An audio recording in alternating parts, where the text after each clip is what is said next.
राधे राधे भक्तों, स्वागत है आप सबका एक बार फिर से। आज के हमारे इस वीडियो में हम आपको परिवर्तनी एकादशी की व्रत कथा सुनाने जा रहे हैं। भक्तों, एकादशी तिथि सभी पापों को हरने वाली और हर प्रकार का आध्यात्मिक सुख प्रदान करने वाली तिथि है।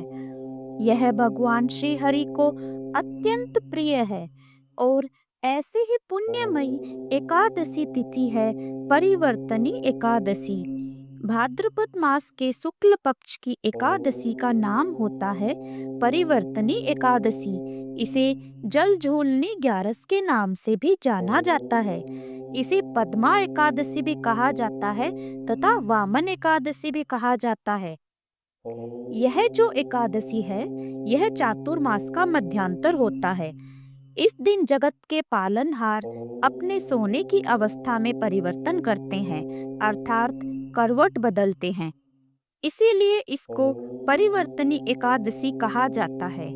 आइए अब सुनते हैं परिवर्तनी एकादशी की व्रत कथा। कथा शुरू करने से पहले आपसे विनम्र निवेदन है कि कथा को पूरा अवश्य सुने।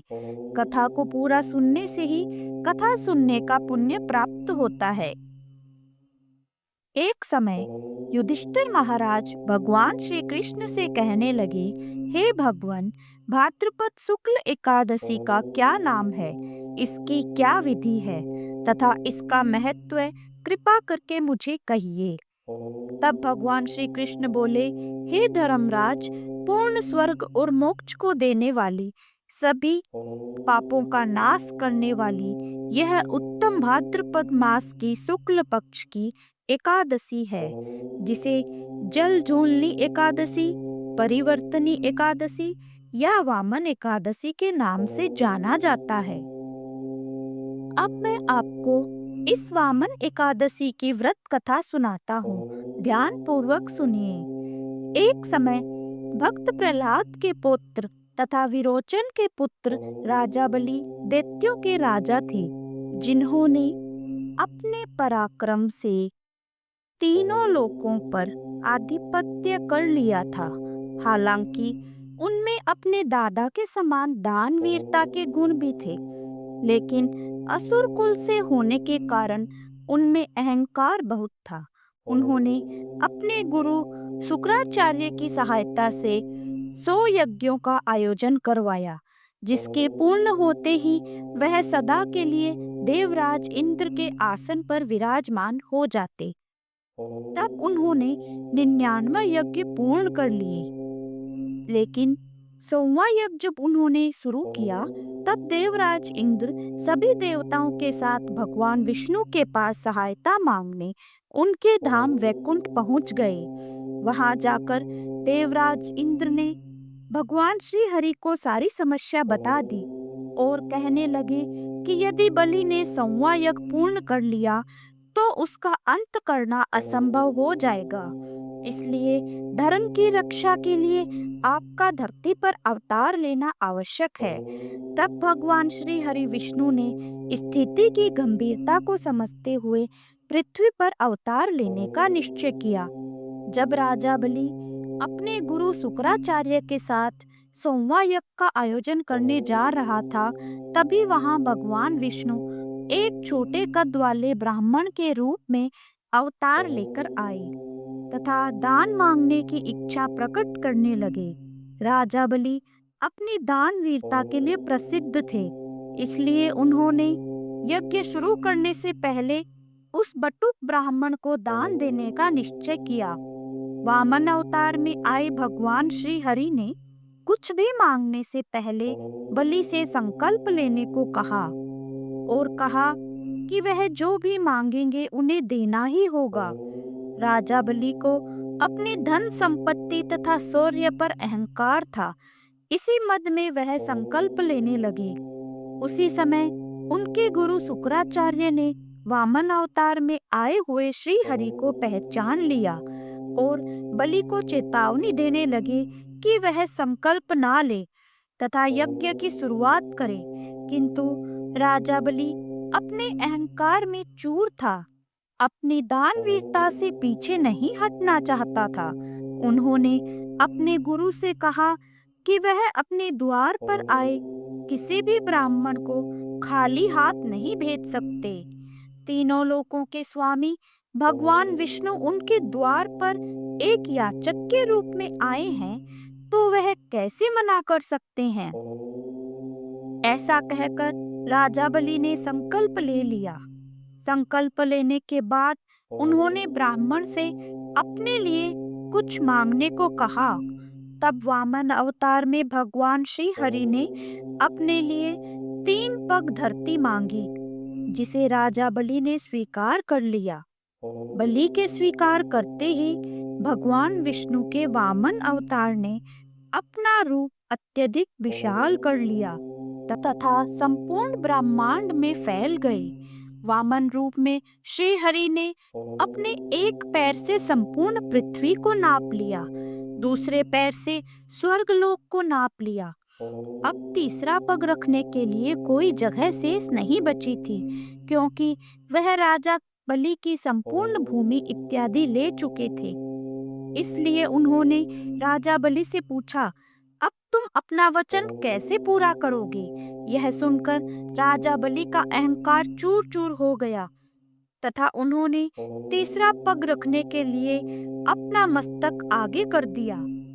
तब वामन रूप में भगवान ने अपना तीसरा पग राजा बलि के सिर पर रखकर उसका अभिमान भंग कर दिया और यह सिद्ध किया कि भगवान हरि के समान कोई भी बड़ा नहीं है। इसके साथ ही वामन अवतार में श्री हरि राजा बलि से बहुत प्रसन्न हुए तथा बलि से वरदान मांगने को कहा।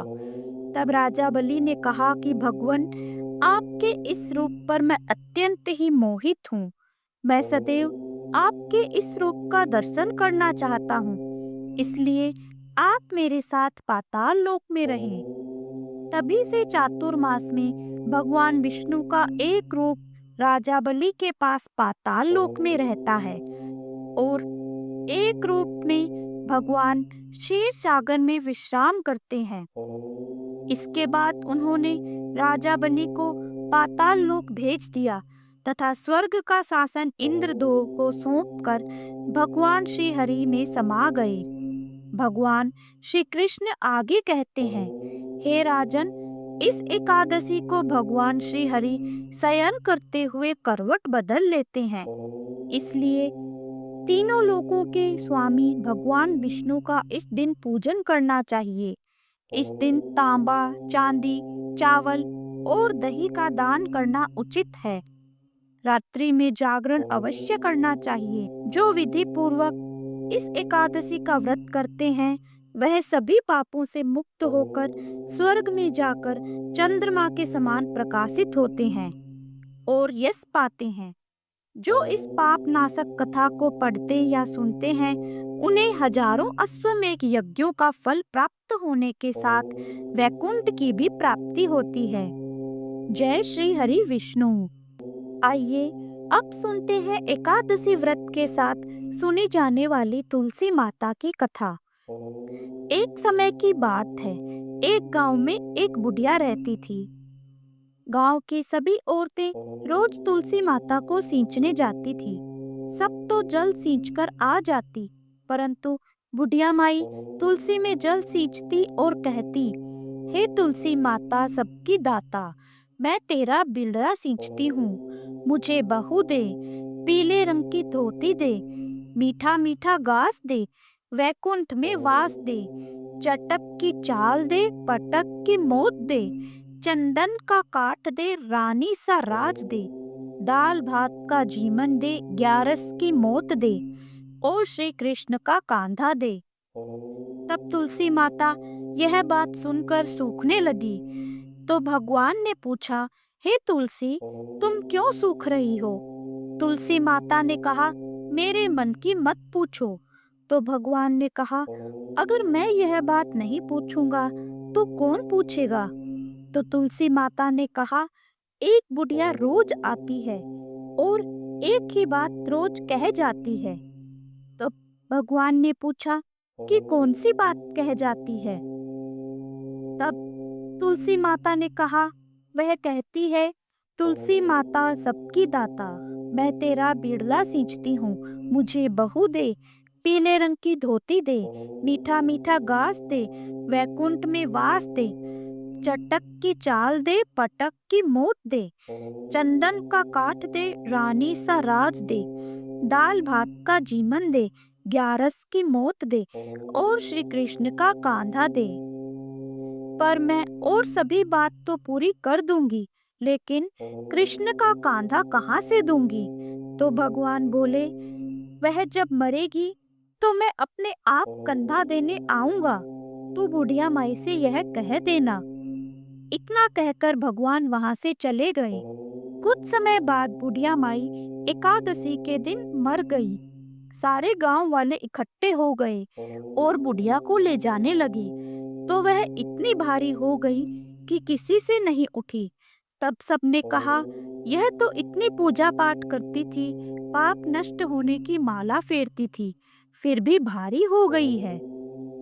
तभी भगवान श्री कृष्ण एक 12 साल के लड़के के रूप में वहां प्रकट हुए और उन्होंने कहा कि अगर मैं बुढ़िया के कान में एक बात कहूंगा तो बुढ़िया माई हल्की हो जाएगी और आप उन्हें उठा पाएंगे।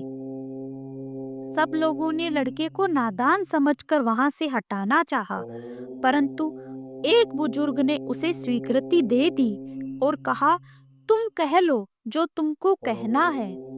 तब लड़के ने बुढ़िया माई के कान में कहा, बुढ़िया माई, तेरे मन की निकाल ले, पीतांबर की धोती ले, मीठा मीठा घास ले, वैकुंठ का वास ले, चटक की चाल ले, पटक की मोत ले, और अब ले श्री कृष्ण जी का कांधा भी ले।